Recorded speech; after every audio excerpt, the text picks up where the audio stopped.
Step in the ring, no fear, all bite, hands up high. We train for this fight, bell gon' ring, it's war on sight. This is boxing life, this is fight night. Sweat on the floor, we grind, we climb. Every bruise on the body means we're on our time. Red Corner Boxing. We're in the game. Yes, good evening, fight fans. It's Red Corner Boxing. It's Mr. Neutral, and we are sponsored by EasyStories.com and, of course, Boxing Fight Zone. Our proud partners here on the channel. We thank them with all our hearts. Well, today we're joined by one of the most recognisable voices in combat sports, from boxing rings to MMA cages. It's the Welsh MC, Ricky Wright, and he's become a familiar presence in fight nights across the UK and indeed the world. Ricky, it's great to have you with us, mate. Thank you. What an introduction. I mean, that was better than I can do.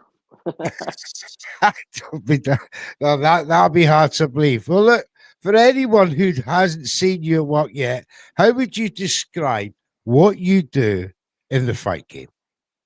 The short answer is I say people's names for money. The short, long answer, straight point to the point. That's the long answer.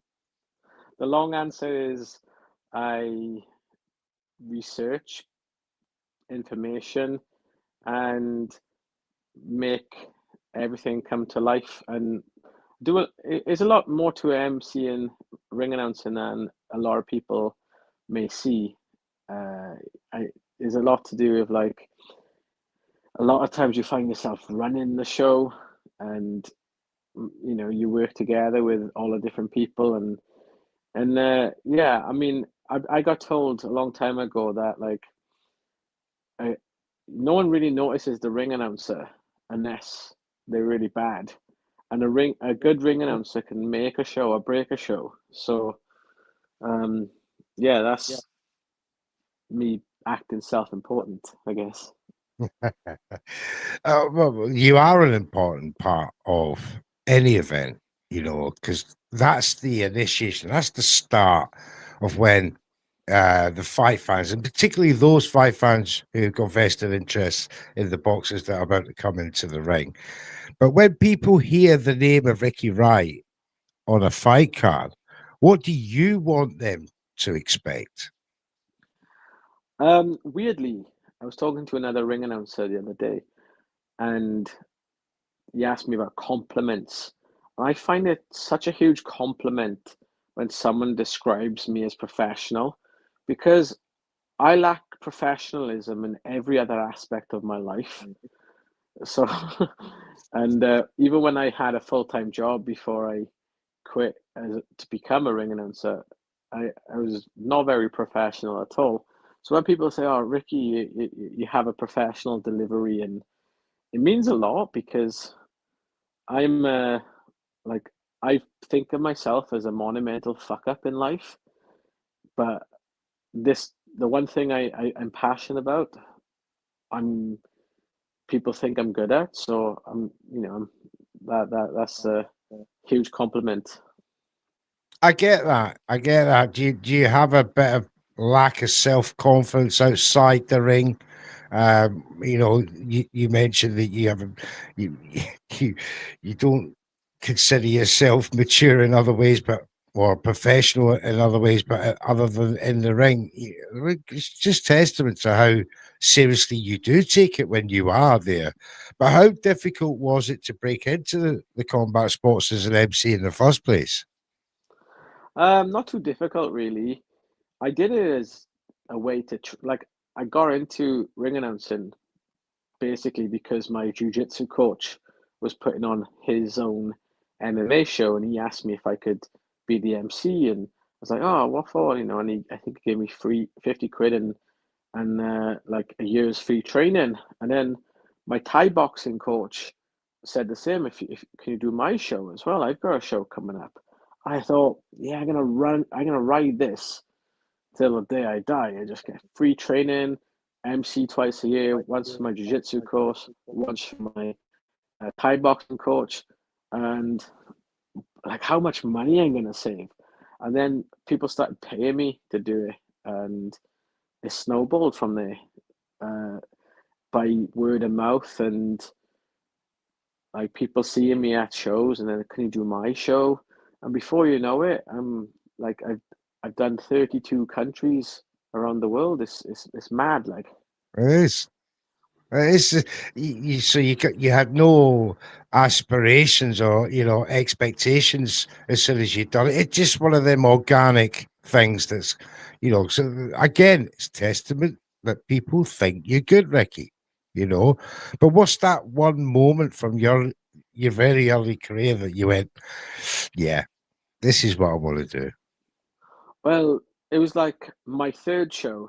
So the first two shows I did for my coaches, the first one ended up in a riot between Cardiff City and Swansea fans, Oh and dear, and the second one I was extremely hungover, and just didn't enjoy it at all.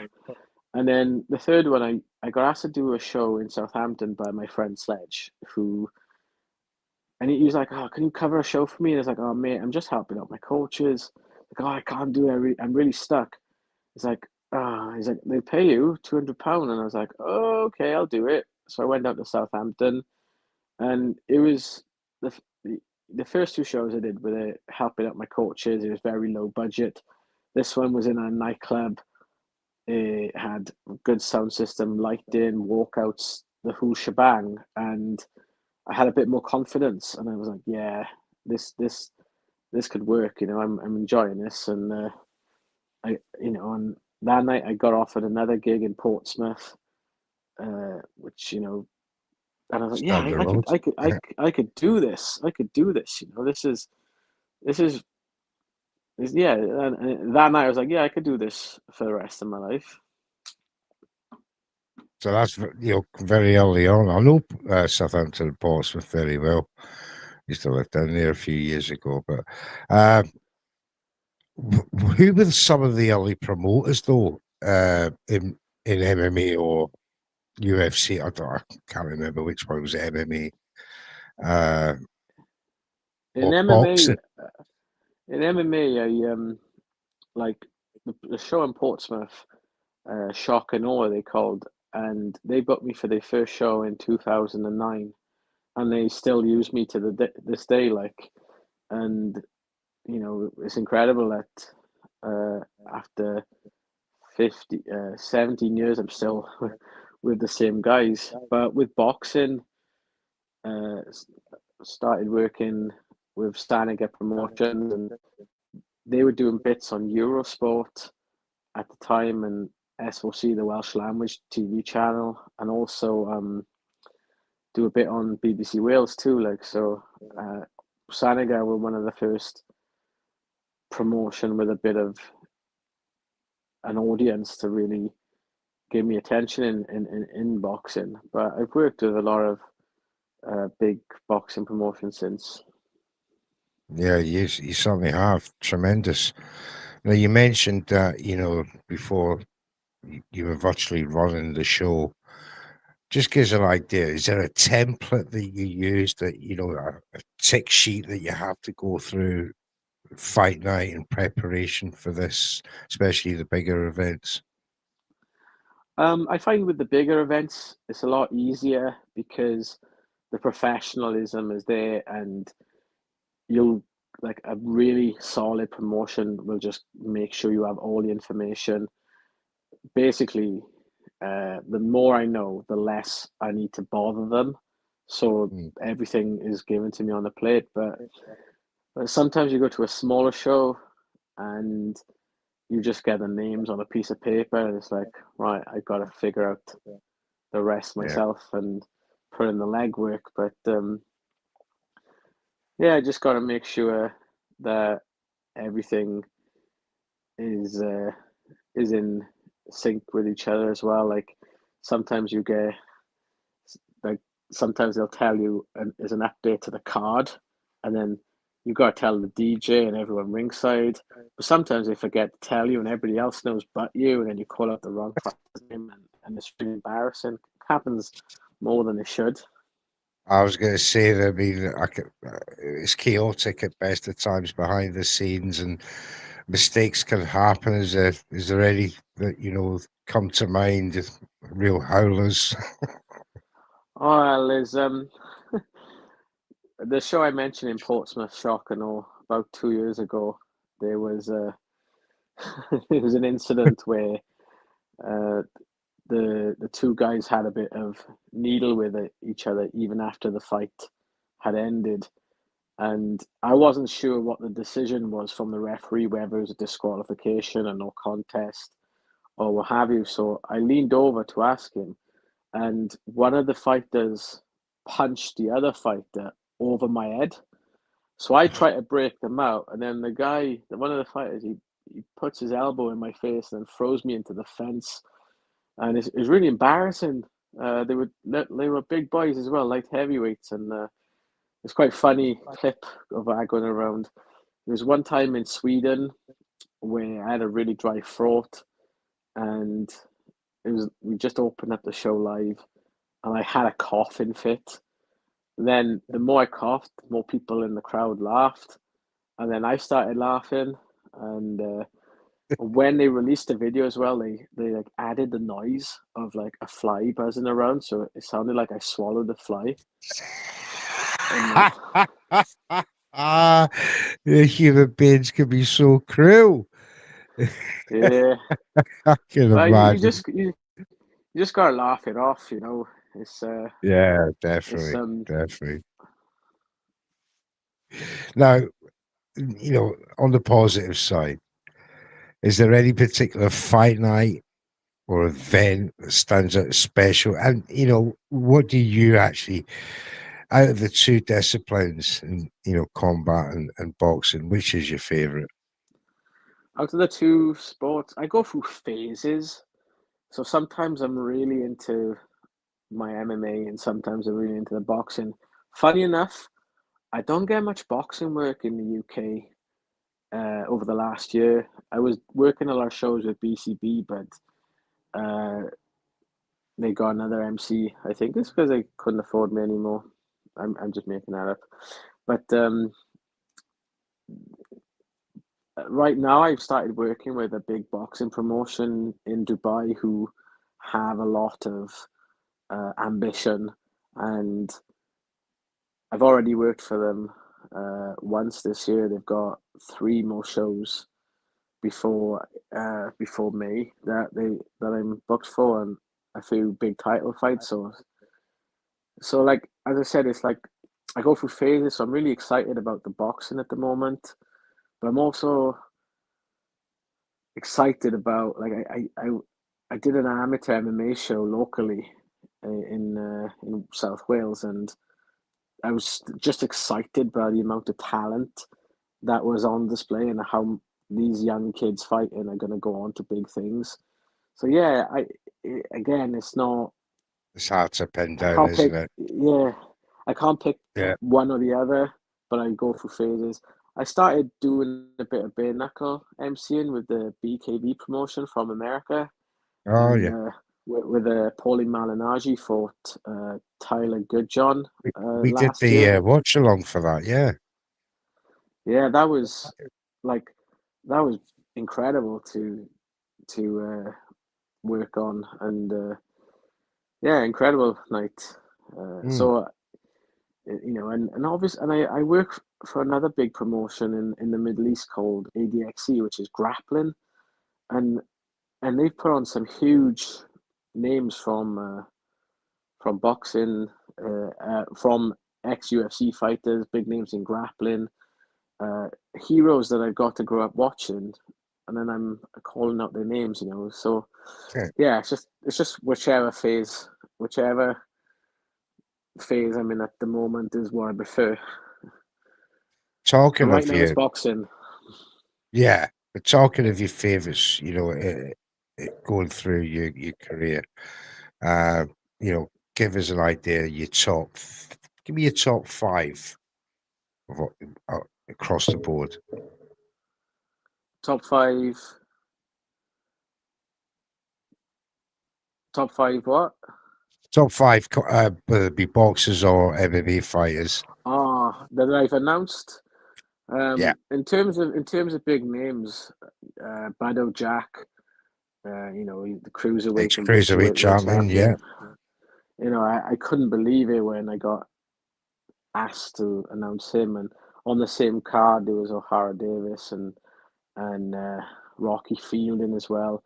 Oh yeah, But in Rocky. M, yeah, and I got to announce Rocky Fielding's comeback fight just before Christmas. That was mad. And then for MMA, there's like guys like Uriah Faber and Chad Mendes and Heenan Barrow and it's just they're the biggest names in I've done, I think, in cross both sports, and of course Paulie Malignaggi as well, which blew my mind. Like, because you Yeah. remember him watching fighting Ricky Hatton, and then I'm opposite, and he's like getting really into the introductions as well, and I'm like, from Brooklyn, New York, and he's like, yes, Yeah, so he's very, very professional, very into it. Lovely guy. Uh, have you got what you booked next? Are you booked for the Kell Brook comeback? I don't think I'm not booked, but I mean I'm open to doing it if I'm needed.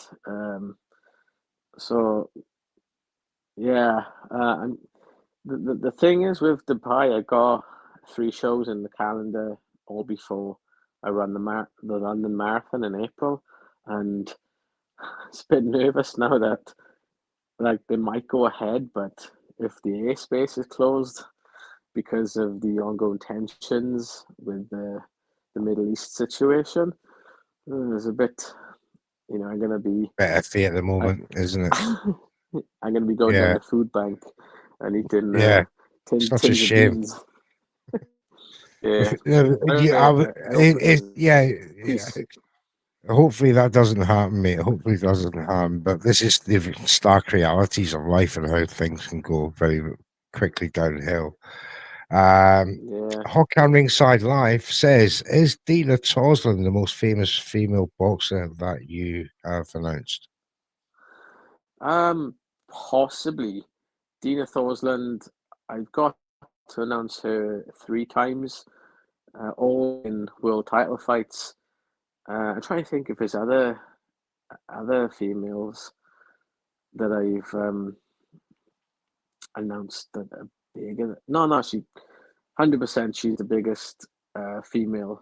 Actually, there was another female fighter the other day called Angelina Lucas from Kazakhstan.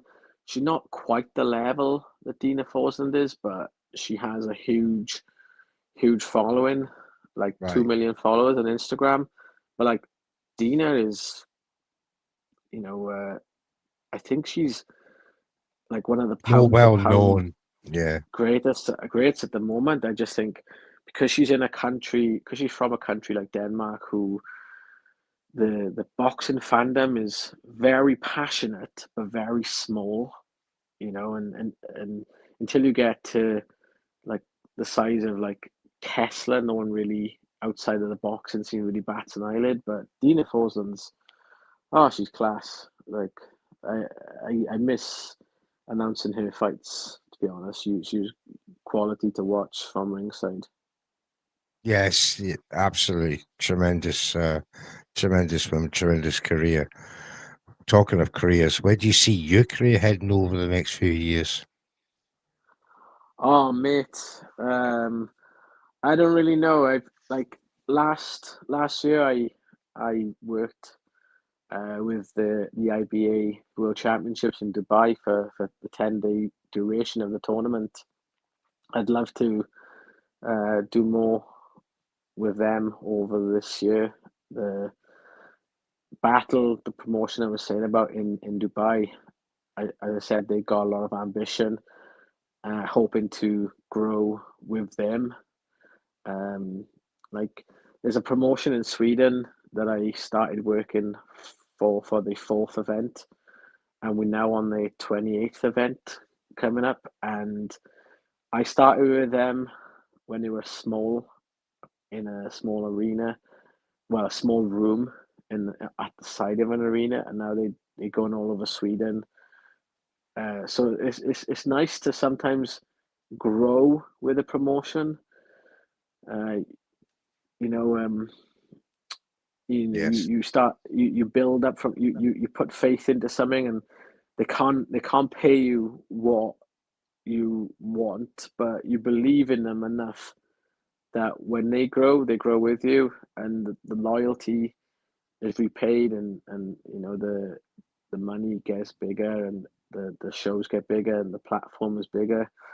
So in a few years' time, all I've ever wanted really was to work for an international promotion has who travel a lot, and I love traveling. I love going to all different countries, and make fights that people care about as well. Like, I know it sounds sad. Some people say, "Oh, it's just about the money," but I want to be in fights that, like, 100 years after I'm dead, people are just watching a random fight, and then it's just me at the start and at the end of a legendary fight between two legendary athletes. Um, that's kind of what I want. Yeah, I can imagine. I mean, everybody's got their dreams and that. It's just surreal listening to an MC talking about 100 years in the future. People going, wonder who that MC is, because he is just MC one of the greatest fights in the world has ever seen. Yeah, that's something I can really get into now. MMA and boxing are both booming right now in the UK. But do you feel that on the continents or elsewhere around the world, it's even bigger? Yeah, I mean, like the thing with the UK, like what ring announcers from outside the UK can't believe that how many events across all the martial arts and all the disciplines happen in the UK on a weekly basis. There's about 70 active ring announcers in the UK, and I pretty much know them all because we all have our secret club where we exchange gigs and we cover each other and help each other out. And none of us are short of work ever in this country. So when I speak to people from outside, they can't believe how like active we are as a fighting country. And there are promotions outside, like in Europe for in MMA, they've got Octagon in the Czech Republic, and they got KSW in Poland, and these guys are selling out like football stadiums uh, and tennis stadiums on a monthly basis, But like the sport, people love fighting. It's the oldest sport in the world if you really think about it. You think back to the gladiator times. So yes, so back to your question, which was how is fighting in other countries? Like, it's pretty good.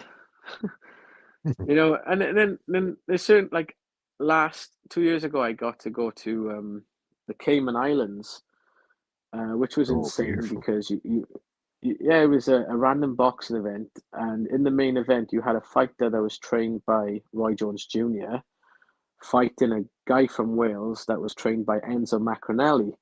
So both Roy Jones and Enzo were in each other in the respective corners, and of course they fought each other in Russia a good 10 years ago, where Enzo Macronelli uh, won by knockout.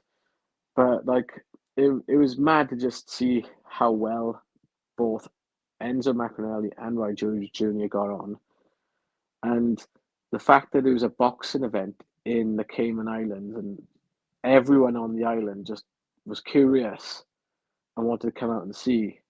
They didn't care who was fighting or have any opinions about how violent boxing is. It was just something. It was a happening, and they wanted to be there. Yeah, It was pretty cool. absolutely. I can imagine the excitement and anticipation, from countries and especially the people that don't get to witness these events. Must be great. What advice would you give to someone who wants to get into the industry as an announcer or MC? Well, when I first started, I asked Bruce Buffer the same question, and he said to me, "Hey, what's your name, kid?" I went, "Ah, Ricky Wright." And he went, "Well, when I first started as a ring announcer, everybody expected me to be the next Michael Buffer, but I didn't want to be the next Michael Buffer. I wanted to be the first Bruce Buffer. So you don't try and be the next Bruce Buffer. Try and be the first Ricky Wright." And I've always remembered that conversation with Bruce Buffer, and I don't think I don't think I copy other MCs and trying to mimic what other MCs do. I pretty much do my own thing. Some people say sometimes people pay me to like Jimmy Lennon Jr., which is a huge compliment, but I can't see it myself. I think he's a more professional, classier guy than me for a start, but that's one. And then always fasten your jacket because if you don't, you look like a scruffy bastard. Love it. Love it. Right, let's get a couple of quick fire questions. Boxing or MMA? Right now, boxing. Biggest crowd you've ever worked in front of?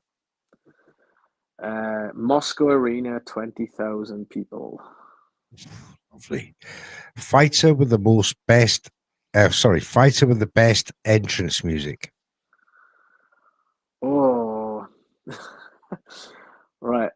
Off the top of my head, there's this fighter called Federica Di Filippo.